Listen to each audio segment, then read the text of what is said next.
On navigating a challenging cyber insurance market in the Asia Pacific region. My name is Adam Beckman. I'm the head of cyber solutions in Asia Pacific. I'm accompanied by three experts that will share their insights on the cyber insurance market today. Firstly, the Chief Risk Officer of Minter Ellison, Lee Sullivan. Next, my colleague Michael Parent, who is the cyber insurance practice leader for Aon in Australia. And last but certainly not least, Andrew Marnie, who is the cyber insurance practice leader for Aon in Asia. As many in the audience will likely attest, for companies in Asia Pacific, the hardening market cycle that started in 2020 was particularly acute. Up until that point, companies in Asia Pacific had enjoyed a relatively favorable pricing environment, lower retentions, and relaxed approach to underwriting. However, with ransomware activity increasing to over 400% at various points during 2020 and 2021, the insurance market reacted with higher rates, increasing over 100% for some industries, reduced capacity, and more greater scrutiny on technical cybersecurity controls, particularly those control areas that were addressed to prevent, detect, and respond to ransomware attacks. This year, we have seen signals of a stabilization trend. Aon claims data has shown a 40% decrease in the frequency of cyber events. Insurer loss ratios are improving, and the rate increases at renewal are beginning to decline, although at prices significantly higher than before 2020. Accordingly, the expectation is that with global cyber insurance market continuing to stabilize and becoming more buyer-friendly, we should anticipate a similar correction in the Asia-Pacific market, albeit occurring at a lagging pace. However, spoiling this positive trend, in the past 2 months, there have been a sharp focus on data breaches and other cyber attacks in the region, with more than 16 million data records breached in Australia alone. So perhaps with that, Michael, to start this off, to turn to you, can you begin to speak to the impact, if any, those high-profile cyber events have had on the market in Australia? Yeah, sure. Thanks, Adam. So it's absolutely true that we've seen a pretty sharp upturn in the number of events, both small and large, here in Australia in the last 3 months now. It feels like it's almost weekly that there's more announcements about more incidents, and certainly the ones that are in the news are getting a lot more publication on a quite fair and regular basis. It'd be remiss of me not to mention very briefly the two biggest ones, and giving a really short summary. Won't do them in full justice, but a really short summary of what they were. So about 6 to 8 weeks ago, we had Optus, which announced a large data breach. To be clear, there was a ransom demand requested, but it wasn't a ransomware attack. So those two things are unique and independent of each other in some instances. It certainly was, or almost certainly was at the time, the largest event, pure data breach here in Australia, certainly since the OAIC was implemented in 2018. But irrespective of the ultimate number, and that ebbs and flows as to the total number, but irrespective of that, it was a large event, certainly the biggest here in Australia from a data breach perspective and the flow-on consequences for that. Adam, it's actually quite reminiscent of TalkTalk in the UK when you and I were both there at that time. And there's some amazing lessons that you can learn from this. Any organization can really script how they should be responding to incidents, take a lot of the learnings from this and embed this into yourselves. As how to build a cohesive approach to managing these sorts of incidents, and building a cohesive plan and a story. Obviously, you've got to be nimble with the story, but building the ability to have a really cohesive story to tell, and move with that as it evolves. Medibank, again, certainly the data breach. Originally, there's no inclination that there was a ransomware attack. There are some reports suggesting that there might have been possibly a secondary and much smaller attack, which was a ransomware attack. In the interests of transparency, I'll probably park any further comments on that in the fullness of time. That will evolve as to what the full story was there. But up until Optus, that would have almost certainly been the biggest data breach. Unfortunately, Medibank will now be that. And it's a big difference with Medibank because a lot more sensitive, really sensitive data has been compromised in that particular breach. Again, some lessons from the TalkTalks of the world, but parking that particular item, I think one of the things to really hone in on here is that these two, and certainly Medibank, is the game changer. It's now the thing that will cause regulators to speed up the pace of change when it comes to the regulatory frameworks and the legal liability environment, and indeed the fines and penalties that are coming through. What I really wanted to cover off on as well, just in really short summary, is the insurance component to this. So again, there's a lot of reports out there. Cyber insurance doesn't do what it says on the label. It's not quite fair and accurate. We have produced a separate paper which digs into that a little bit more and dispels some of the misconceptions around cyber. Unfortunately, it's the newest line of insurance, or just about the newest line of insurance out there. So there is still a lot of field for this policy as to a deeper understanding. But the one thing that I continually see pop up as a major misconception is the ability of insurers to reimburse ransom demands. So contemplating the legal ability for anyone to pay that, including the insurer. Just want to be very clear with everyone that ransom demands are coverable by cyber insurance at this point in time. Obviously, parking any specific exclusions.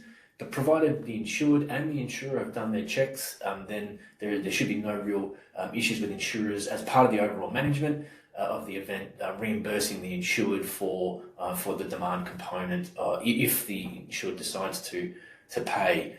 Again, there's a really big misconception on that, and I've heard that for many years. So it's not something I'd really like to clarify at this point in time. It is the regulators of the world who will dictate whether it can be covered or not. Insurers right now give their insureds every tool available to them to manage an incident. That's all I really wanted to say on those two particular items, but it does, I think, hopefully gives a really good segue over to yourself, Andrew, to see what are these events doing from an Asia perspective. What are you seeing? What are the emerging trends? Yeah, thanks, Mick. It's an interesting one from an Asia perspective, because generally in Asia, when it comes to data breach and particularly potential liability or regulatory action arising from data breach, we've been at pains in the market here in Asia to be clear that is not the same sort of loss or the same sort of exposure for our clients in Asia as it is in other parts of the world, and in Australia in particular. Which is obviously a more litigious environment and where there are more well-established privacy regulations. Now, unfortunately, that's beginning to change for our clients here, and I think the Optus breach that you refer to is particularly pertinent to the Asia market because, of course, Optus is a wholly owned subsidiary of Singtel. So that is a risk that is placed in the Asian insurance market and a loss that will be felt by our carriers here. So, it remains important for us to differentiate between exposure in Australia and exposure for our clients here in Asia. But in terms of where the market is moving and that correction or I should say that return to stability that we are seeing and then that the slide on screen currently demonstrates, I think there is some concern that losses like that one will maybe halt that rapid movement towards flat rates, which I think we're all looking for. The other change that we are seeing is around privacy regulations, as the previous slide mentioned. In Southeast Asia in particular, we are starting to see those mature. We are seeing GDPR-like or GDPR light in some jurisdictions, regulations come into play. Not all of them have fully taken effect as yet, but certainly here in Singapore, we're seeing both regulations to that effect in place, and recently a decision around recognising emotional distress as actionable damage. So from a privacy perspective, Asia's still not as exposed as the rest of the world, or certainly places like Australia, Europe, and the US, but that is changing. Where we are just as exposed, and where we've seen that is in relation to ransomware, and we've seen the market move in Asia in the same way as it has in the rest of the world. Massive correction to the pricing that we've seen, to the retentions, of course. Every lever available to insurers has been pulled. Now, as we're showing here, we are starting to see that that come down, although we should be clear that the 15 and the 22% bars there look fairly small when we compare those to what we've seen at the end of last year and the start of this year. But when you're presenting a 20% renewal, 20% increase on premium, a renewal to a client, and when they're presenting that internally, it's very rarely perceived as good news. So it's still a challenge for our clients, and it's a challenge I think that the market needs to be cognitive of, that this is still something that is causing some pain. But we are seeing that come to a more sustainable level. What I would say in Asia is that we are expecting some two-speed movement, in that we did not see some of the same three-digit percentage rate changes for all of our clients over that cycle. Now, part of that will be reflective of the lower exposure, but I think some clients that have been through that more severe correction will begin to see much more palatable renewal terms, and others are still probably reaching that point of coming more closely in line with global underwriting norms. The feature, so when it comes to things like capacity, pricing, even retention levels, we do expect some of those market dynamics that apply across all insurance lines to take some effect, and we'll see some cyclical movement in those. One feature, I think, from that hard market cycle that Adam referred to, which we don't really see going anywhere, is the rigorous nature of the underwriting approach. We've seen the reasons for declinature are much more focused on technical controls, things like endpoint security, segmentation, multi-factor authentication, things that, frankly, in Asia, we weren't really talking about in any great detail in 2018 and 2019. So as we come out of that cycle, expect that scrutiny and that pressure to remain. And I think the most important message for insureds and for those approaching the insurance market is to fully invest in articulating that message. And on that point, Adam, I wanted to pass over to you to talk us through. I know that has been a major focus of the work that you're doing, both for clients here in Asia Pacific, but also in your global cyber risk consulting role. Just talk us through the work that you're doing with clients and the need for articulating that stronger risk profile. Yeah, no, thanks, Andrew. I think, as you've described, the underwriting diligence has played a key determinant in the past couple of years on both insurer appetite and then subsequently decisions on pricing, coverage, capacity. Accordingly, during that hardening cycle, the technical depth of the underwriting process created a lot of challenges for risk leaders that were navigating new concepts, new methodologies, and quite often new internal constituencies for the very first time. So the observation has been that, the process and underwriting requests of late have become less fragmented after that hardening, and actually more consistent. And so the recommendation that we're providing companies really is to address those underwriting information requirements much more proactively and much earlier in the insurance procurement process, rather than doing so reactively and thus much more at the whim or much more driven by insurer demands. So as you can see here on the screen, our experience has been that building a roadmap of more than 120, 180 days at times out from that insurance marketing process enables a much more deliberate and structured approach to engaging with the market. So moving clockwise around this diagram to just review some of the components as they've been described. Firstly, evaluating the financial materiality of your risk profile, just to understand what the cost benefit of the program is, what the value proposition of the program is, but importantly, stress test assumptions and structuring options. Moving further, understanding the technical perspectives of your control environment. So something that, Andrew, you started to allude to, what are the key control areas that are of greatest concern to your insurance market partners? And how do we present a clear picture of the current state of those controls? And those are, things such as access management, endpoint security, data security, business continuity and recovery. So that second component is really building a solid technical perspective of your control environment, with particular emphasis on those control areas linked to the losses that we've seen within the market, obviously, because that will figure prominently within the underwriting process. And then really to complement that insider perspective, so that insider view of where the current state of performance and maturation is, adopt vulnerability scanning, or what we would consider an outside perspective to your risk profile. And really the point there is identify observable security issues and vulnerabilities, to anticipate and address insurer concerns.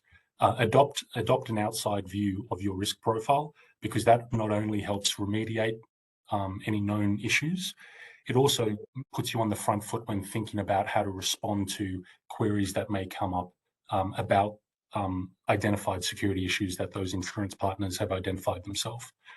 And building that robust, taking those components and building a robust underwriting submission that is based on, those underwriting topics that we know are most critical, really presents a clear articulation of your risk profile that improves transparency, and it helps differentiate your risk profile from that of your industry peers, but also the insurer portfolio more generally. And really the benefits, and you've started to allude to that, Andrew, the benefits of that are, firstly, it overcomes what the baseline requirement is to obtain cyber insurance in the first place. Declinations are now more common for companies that really don't meet that minimum requirement around key control areas.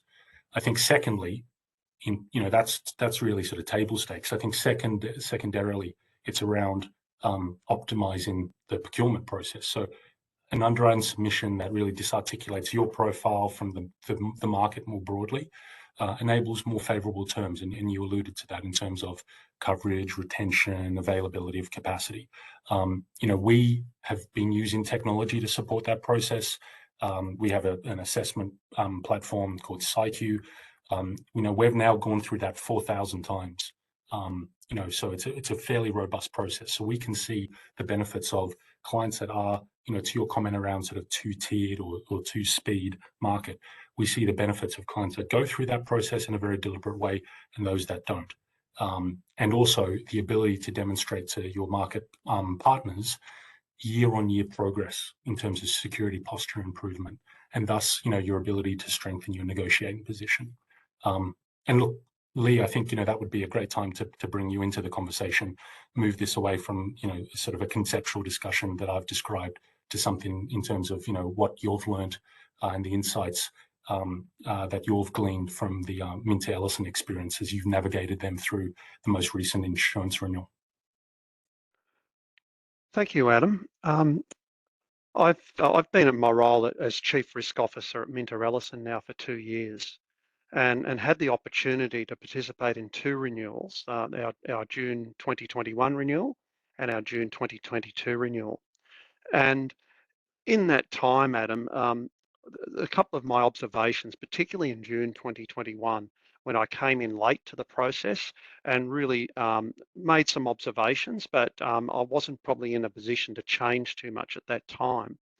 And what I saw, and which struck me, was there was little client interaction with underwriters at the time, and that's probably because of COVID. It was a lot harder in that time to actually have that conversation about what we're about and what our settings and why. There was a significant issue that emerged in the market around silent cyber, and I don't really need to explain that more, but that was there, and that was a big impact that was causing quite a gap between obviously the cyber policy and what we saw in our case, particularly the professional indemnity policy, the advice areas and so on. It was a hard market. That's no news either. It was with pretty well all terms and conditions, including price, were largely dictated by the underwriters to us. And because we'd probably left our process pretty late at the time, what I observed in that last 2 weeks of June, as we were coming into bind, was underwriters, they were flipping at the last minute. There was changing terms that were hitting at the market, and new exclusions were happening as well. So it was actually quite, I'd call it from my perspective, quite volatile, as we're trying to dodge our way through to get an appropriate cover at the time. But the good news is we placed all of our program. We walked away with 100% placed is what we wanted, and it allowed us to think about it. So on reflection, we actually thought we had a very good story to tell to the market, but we felt we hadn't had that opportunity to demonstrate what we had done and why we'd done it. We hadn't had the opportunity to differentiate ourselves from others, as to why we thought we were different and why we deserved better terms. Our renewal was based upon a massive question set in proposal forms, and I'm sure most of you on the line would see and have seen some very, very long technical questions going to what Adam and Andrew was talking about, was the very technical approach to underwriting, which absolutely we can understand, but it's that overlay that we're looking for. The amount of information was supplied led me to question whether underwriters had even read some of it because of what we put up. What we saw as a law firm is we complete a lot of security conscious, or a lot of questionnaires to our security conscious clients, and a lot of requests come in, and they're on an ongoing basis to validate our data and our network security, which sort of left us to that conclusion that we actually did have a reasonably good discussion and story to tell. This is a reflection of our clients obviously wanting to manage their supply chain. We regularly and independently benchmark all our capabilities against the NIST standards, but also in Australia, the Australian Signals Directorate Essential 8. And that's a benchmark or a minimum standard if we want to deal with government in Australia. So I have a fortnightly strategy meeting with our Chief Information Security Officer and his technical people, also with our Chief Digital Officer. Amongst other things, we talk about network and data security. It's an ongoing dialogue, and it's quite strategic. We include what's happening, and we also openly challenge each other's settings, the settings we have around security and a number of other things in the environment. We have essentially built our security settings to the highest common denominator required by our clients. Given we have a lot of clients out there that are from various industries, some of them incredibly highly regulated, we need to build a high security setting. So we have done that and spent a fair bit of money there. Meanwhile, we've been working to reset and modernize. So on the non-technical side, and going to what Adam was saying, in the response and recovery side, we'd spent a fair bit of time resetting our capability and drilling our management and leadership should something happen, for example, a cyber attack of some form. And it includes being proactive with simulations internally, understanding and mapping out the various business and legal considerations should we be confronted with, dare I say it, a ransom request, and pre-assigning roles to response and recovery should we be attacked. So it's how we do it, what the roles, how do we put that together?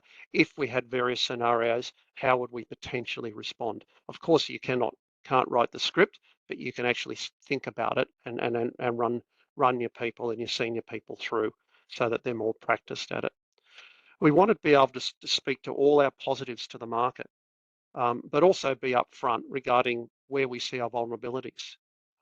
And we all have vulnerabilities, so with the underwriters, and that was for our 2022 renewal. So we went through a good 6 to 8 months of thinking about our renewal, how we position ourselves, and how we as a firm wanted to build the story there. So we were keen to lead with our strategy. So what's our strategy around cyber security and other security, and then drill down to the tactical. So strategy first, tactical second, and in particular, I should say, by communicating what is our purpose.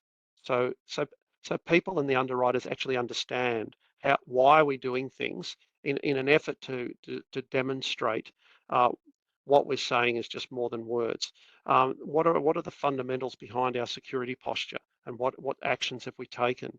To do this, we actually discussed situations that had come across. So for instance, we'd had in the not too recent past, a cyber attack on one of our major suppliers. And we discussed that openly, and how we'd responded to that, and how we did it. And this was our effort, really, of using past actions to demonstrate to the underwriters how this would guide our decisions into the future, and get to sort of peel back a bit of our thinking in that process. We then prepared detailed presentations, and both at a technical level, and looked not only at technology, but our security, our testing, and our learning processes, and how we learned, and then we constantly fed back into that process. And finally, right through this process, I involved our cyber information security officer, our CISO, and he was involved in all of the discussions, understood where we were, both with Aon, our broker, but also he was part and parcel to all of our underwriter presentations as well. This allowed us to answer all of the technical questions. As Adam said, those questions are getting very technical. They're certainly way beyond my technical capability, but we're able to answer them on the spot, and providing which we hope provide further confidence in our cybersecurity at that process. It's not things we took away. So in summary, we approached the market for our 22 renewal wanting to have a conversation with our underwriters on a very much a strategic basis towards our cyber risk, and why this was the case, and not go through some tactical checklist on that. We constructed all of our information to the market around our strategy, and then conveying why we chose certain security settings versus others. What I have noticed is an increasing line of very technical questioning that's there, which, as a risk manager, as I mentioned, is well out of my depth. So hence why bringing the CISO along. There was the questions actually been asked to me while I've been presenting, just around bringing our technical colleagues along. It's making them part of the equation, not so that they're actually answering questions, but they understand where the questions are coming from, and understand how we should answer them, so that we get a better and a more appropriate and more open answer to the underwriters. As a result, we believed in that particular renewal, we got a far better outcome from what we'd had before, and certainly believing that we're setting ourselves up far more as in a partnership and a better relationship with our underwriters going forward. I hope that helps. Adam, Michael, back over to you. Maybe Lee, building on that, so again, I think it was a really comprehensive approach to the market that was undertaken for yourselves. So kind of building on top of that story, or adding some additional components to that, I stress what you've done most should do. It might be out of reach for some, but everyone should be directionally taking on board the process that you've just described. I think if I'm breaking it down, again, you've got to have a reasonably cohesive approach to this. Really importantly, I think you've got to make sure that the right people are in the room, but it feels like they are there with a combined, united approach and thought process around how you're able to approach the market and your objectives. So I think, again, take the time to get under the skin of the questions. Every organisation is on a journey to somewhere. Again, I really like your one of your final points where you said, have your strategy and then break it into the tactical. Come to the market with what your broader strategy is. Build into that the belief and understanding that it's not just one person. This is not an IT or a security issue. This is an enterprise issue. And indeed, people within IT have an equal say, but a different say as to what the enterprise is ultimately trying to achieve. But making sure that the two groups, or the three or the four groups, are all working in tandem there, so that, again, the left hand is talking to the right hand and giving that impression. And I think the thing that was lost over the last 12 months is that insurance people are still insurance people. Yes, the questions got highly technical, but most of the insurance people are still insurance people. They're still learning some of these things. Your average CISO is still going to be light years ahead of us when it comes to explaining that. So you've got to spend the time to get under the skin of the question and explain your strategy and explain your tactics. There are some ubiquitous requirements of the market now, and we won't go into those in any measure of detail, but let's use an oldie but a goodie, multi-factor authentication. It's a great one for any organization to say, this is what we're doing this year. This is what we're planning to do next year if we think that we're not at that strategic level as of yet. The more you take the insurer along the journey, the more you're given airtime to have those conversations, the more articulate you can get. Again, not the insurance person, have the security person explaining that, but again, the insurance and the risk managers endorsing it. I think will give your insurers a lot more comfort that organizationally you've got this under control. And to that point, again, I think we've got to really wed that in as an understanding that CISOs and risk managers are indeed now at a similar level within the organization, but just coming at things from a different lens. So finding that common language, I think, is really important. From my point of view, I think the easiest way for organizations to do that, which extrapolates pretty quickly to an insurer's understanding, is breaking down that common language to something really important to the organization. Most of those will be the financial components. The CISOs, the security people of the world will typically say, we've defended 1 billion attacks this year. That's wonderful. But risk and audit say, well, but what does that mean? So finding that common language of what it means to the organization financially, all of a sudden gets people thinking along similar lines, and that starts eking into strategy a lot more, and again, gives that cohesive thought to your approach to the market. I think hopefully everyone knows that this isn't a one-year fix, and if you are indeed thinking it's a one-year fix, then there are some problems we need to sit down and work through that, because the criminals are more motivated to get better at this than we are, unfortunately. They don't stop. We typically do like to sleep. They don't. They pass it on to the night team to continue their attacks. So you've got to be conscious that your plans this year may need to adapt to next year. Have your strategy, have your tactics, but be able to pivot pretty quickly. And I think, Lee, if I can steal something that you and I specifically raised when we were talking to insurers, is what's important. Insurers said this. You have the organizational flexibility to say, we will fix that before renewal. And indeed, that showed commitment, it showed ability, it showed flexibility.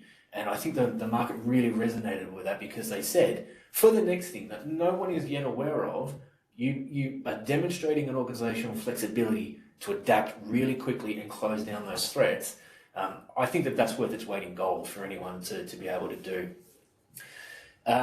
Something that is I'll probably regret doing and saying, but find a reason to have a conversation with your insurer mid-term.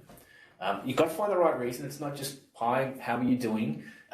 Maybe it's some strategy that you're planning to deploy. Maybe it's some threat intel you're trying to borrow from them. But find the right reason to stay relevant in their mind and show them that you're thinking. And I think that pays, again, dividends, both in the long term and the short term. And again, think of the future, think of the planning that you're implementing, and take your insurer on that journey, take the market on that journey. It's really important to, I think, demonstrate that there is a long plan at play.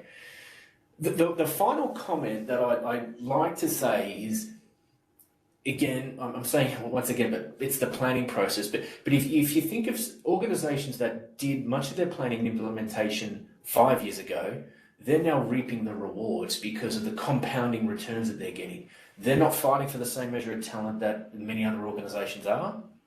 They're not paying for the same costs because the costs are increasing. They've invested that earlier. Now they're reaping the rewards. So acknowledge that, take that on board, and embed that now, and use that component, that financial investment component, to articulate the value of that back to the board and to key executives, to get that common language, to hopefully get the funding that organizations need for this particular cyberspace. I'll park there, I think. Andrew, any comments from yourself? Anything you'd like to add? Yeah, look, I wanted to pick up on that point that that you're talking about there in terms of getting in front of the insurer, and I think Lee referenced that taking that opportunity and the idea of seeing that as an opportunity, I think is just so important to success in the new world in which we're living. I mean, we've been incredibly impressed by the speed at which our clients have upskilled and have invested, and I think particularly the closer alignment between risk and and IT security and information security generally. When I compare that to the conversations we were having 7 or 8 years ago, it's chalk and cheese. And that isn't driven by the insurance market. That's obviously driven by cyber risk and business interruption being the kind of number one and number two risks for many organizations in a pre-pandemic world, and obviously still staying up there despite all the other things that organizations are dealing with.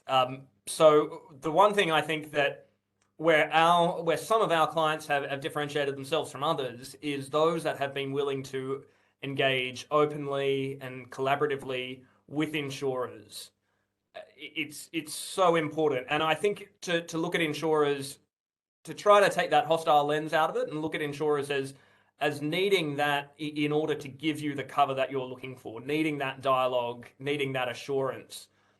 And I think for the vast majority of our clients, that opportunity and the presentation by a CISO, I think to your point, Mick, elevates the submission beyond what can be achieved on paper. So where we can do that, we've had some of our best CISOs and IT security colleagues on the calls openly asking risk engineers and underwriters, well, what do you see? What would you suggest that we do here? That's not problematic. That actually indicates, as you say, Mick, a flexible and a mature approach to risk. So as much as we can, I think pulling the ego out of that and working collaboratively is really critical. As we look forward, I think that's as we see rates improve and the market open up, the clear message that we are getting from insurers is everyone is looking at cautious growth and opportunistic growth. And that means they want to grow on good risks. So underwriting submissions become critical.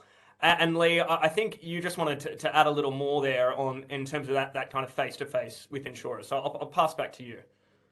Sorry, Andrew. Yes, it's one other massive advantage to your point of getting in front of insurers, and definitely helped me, is that clarity of that the insurers are providing you of what's important to them. And what I was able to do that is turn that around, because what we're talking about internally is expensive. Cyber security it's expensive, and it's a major part of internal budgets. But that clarity was enabled us to turn around to budget allocation internally and getting those allocations and saying, you know, if we get money for one or two things, this is what's important. And we're able to say that with the gravity of having the underwriter or the insurer saying to us, that's what makes the difference. And so that made a big difference as well. And that's getting us, getting my executive, my leadership, my board, more on the same page as well. Thanks. No, I think that's a great point, Lee. Look, let's have some comments now from all of you in terms of, you know, we've spoken a little bit about how to engage with our market partners to achieve more favourable outcomes. I think, you know, what would be interesting to hear from each of you, and Lee, perhaps you can start us off, is what would you like to see more of coming out of the market? So, you know, we have been through a challenging period. Hopefully that's, you know, the correction has started, and we're starting to see a bit more of a favourable environment there. But Lee, as you sort of look forward to the next renewal and onward from there, what would you like to see more of from the insurance market? As a buyer, the first, and I think everyone will be behind me with this, lower prices, softer market. That is for sure. But in all seriousness, I really treasure the market being more open to hearing the greater and the broader story that we have to tell. It's not just the technical. and not the question sets. It's the ability to draw out what's important and to be able to talk about your vision, which is everything I've just articulated, but a much more openness of market to be able to do that and see that. Because I think we're going to end up with a far better product and an outcome for the entire market if people can see what people are trying to achieve. I think that's a good point. And Andrew, observations or thoughts?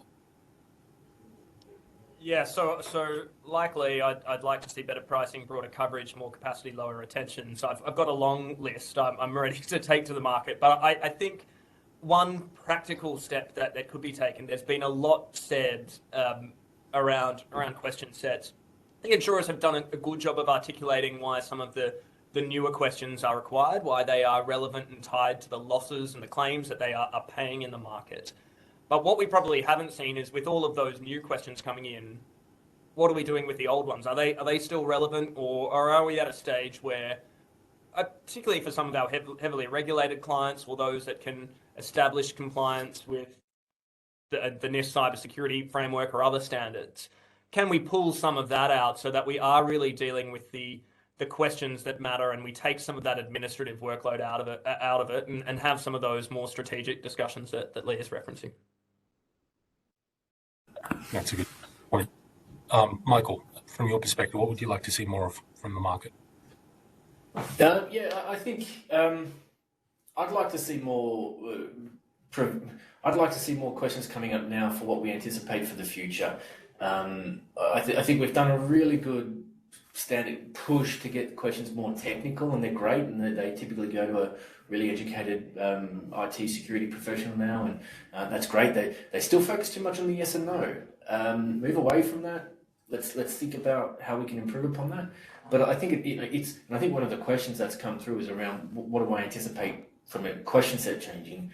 I think on that point, insurers right now are probably looking at current events, current very large data breaches, and saying we've got to ask more questions. I personally think I'm going to coin a frame called KYD, Know Your Data.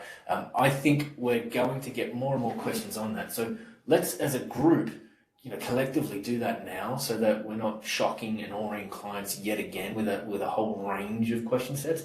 I appreciate we need these, and we are in the most complicated environment in the world, and that's not going to change when it comes to cyber and cyber associated risks. But let's collectively and cohesively approach this, not each insurer going their own fashion. Let's create something that we all agree is really important and standardize it, so that Lee doesn't have to look at 15 different proposal forms. I don't have to spend time trying to drill into 3 and 4 forms to get to a somewhat of a cohesive set. That's my biggest challenge. Let's do it all cohesively, I think. No, thanks for that, Michael. Just looking through some of the questions now as we wrap, and I'll take the opportunity just to invite any of the attendees to ask any questions of the panel. So, Lee, you picked up on earlier about bringing along, your internal colleagues, and Michael, you just spoke to one in terms of, particularly, I think, with the backdrop of the recent data breaches in Australia, the underwriting and how that may change. A question on the language around war and terrorism, what that means in terms of insurer appetites, and perhaps Andrew, you haven't spoken to a question. Do you want to sort of speak to what this means in terms of the change in language around war on terrorism?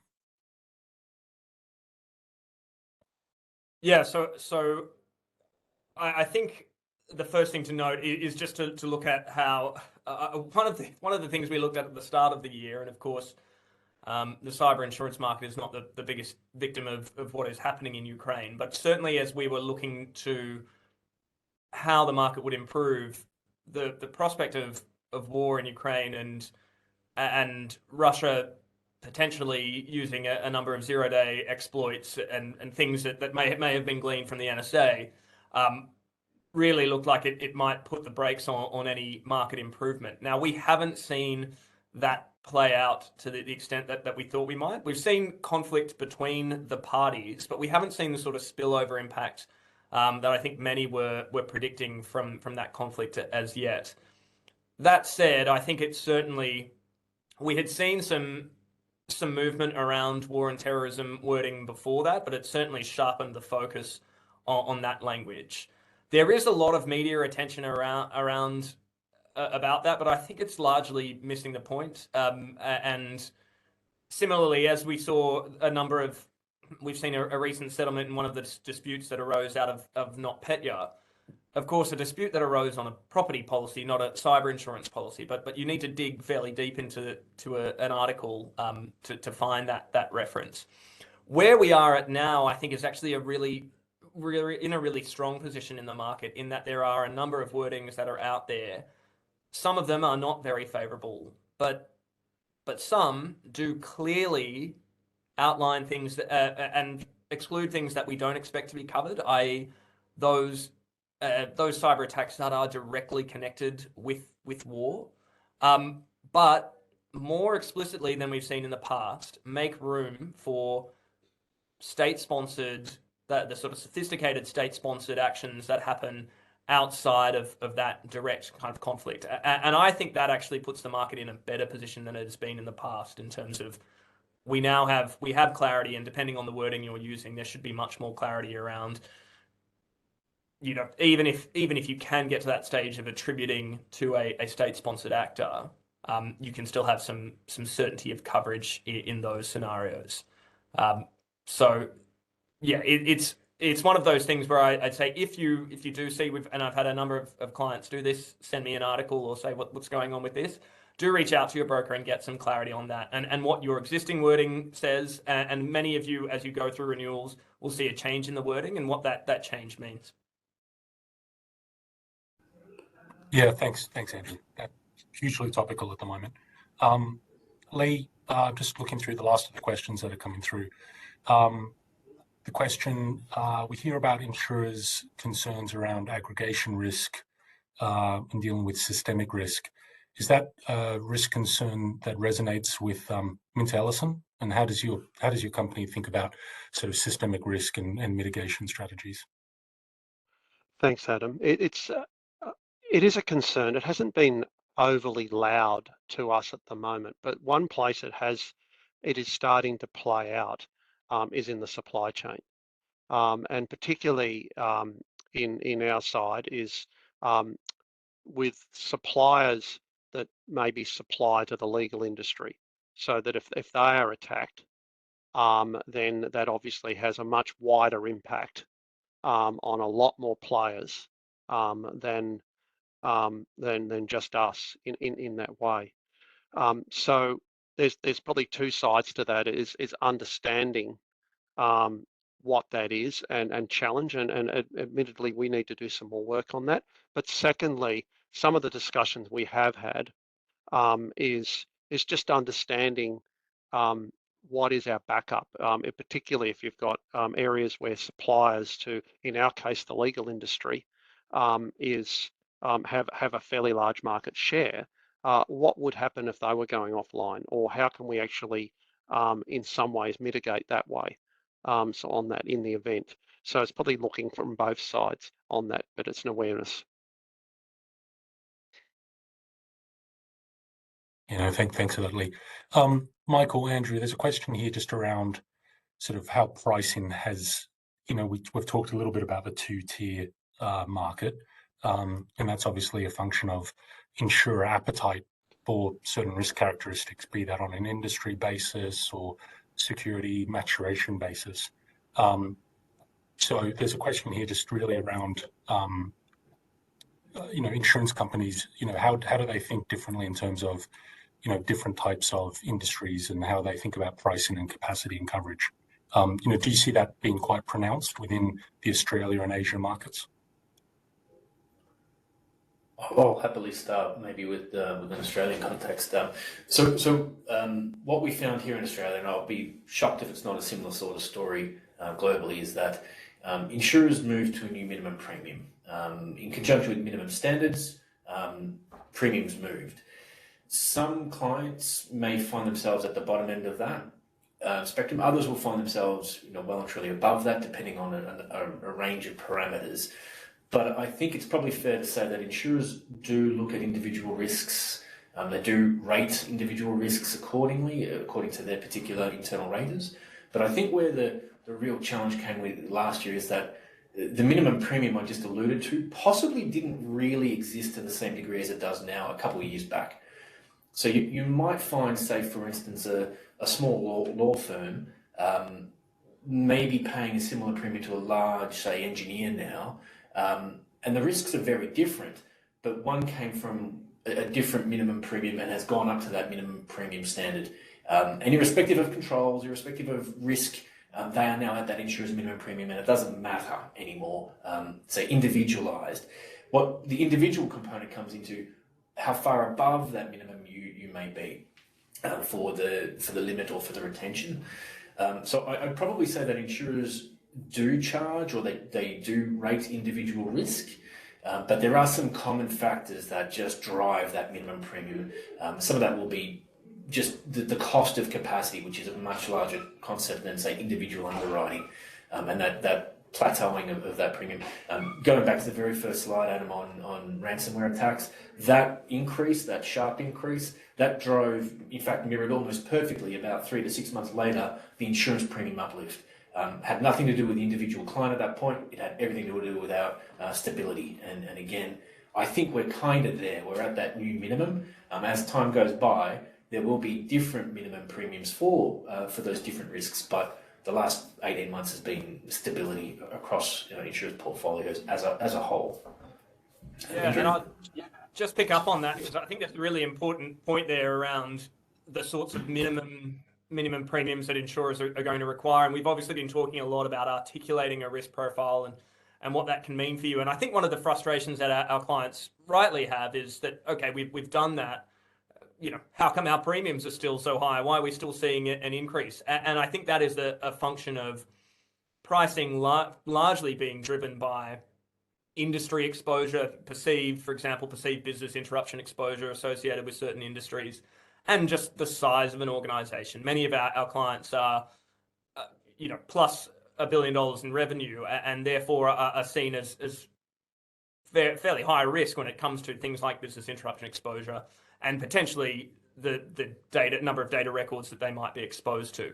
So what I would certainly say is, when it comes to articulating that risk profile, think about that in the context not purely of pricing. It does help, but it's really more important about securing the right sort of coverage, attracting more markets to the risk, so that then can obviously have a flow-on effect on pricing when there is some competition there, but also securing better retentions, getting the capacity that you need to complete a program. There are some things when it comes to pricing that unfortunately it's just out of your control when you are of a certain industry or of a certain size. And then there's a point there I just wanted to pick up then on the approach to OT coverage as opposed to IT coverage. That has been a real focus of this hard market. You might have seen from the earlier slide that some of the perceived at-risk industries are very much those in the operational technology space. Again, you look back to 2018, 2019, they were not perceived to be the most at-risk industries. It was very much more a focus on sensitive personal data, which industries were exposed to that. But as ransomware and that threat of business interruption really grew, those industries and the use of operational technology and the protections around operational technology have come into sharp focus. So what is the approach taken to OT coverage? Expect that there will be some level of technical questioning there on OT, particularly around remote access and multi-factor authentication there. But happily, I think the market is also moving to a place where it is we're in a better position to deal with the potential for physical damage that arises from cyber events. And I think it's very much stay tuned, because Aon has some things to speak about in this space and some exciting things that we're putting together. But we are seeing that become a more positive space. So OT coverage, both in the conventional cyber perspective, and in relation to the threat of physical damage, very much in focus for our clients. Thanks, Andrew.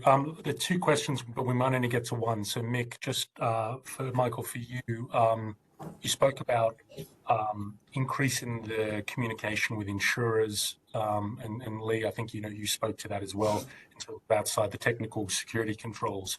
Having a good dialogue with the insurers around their expectations, their concerns, so that you can sort of more in the benefit of both parties look to manage some of that. But Michael, you spoke specifically to out of cycle engagement with the insurance market.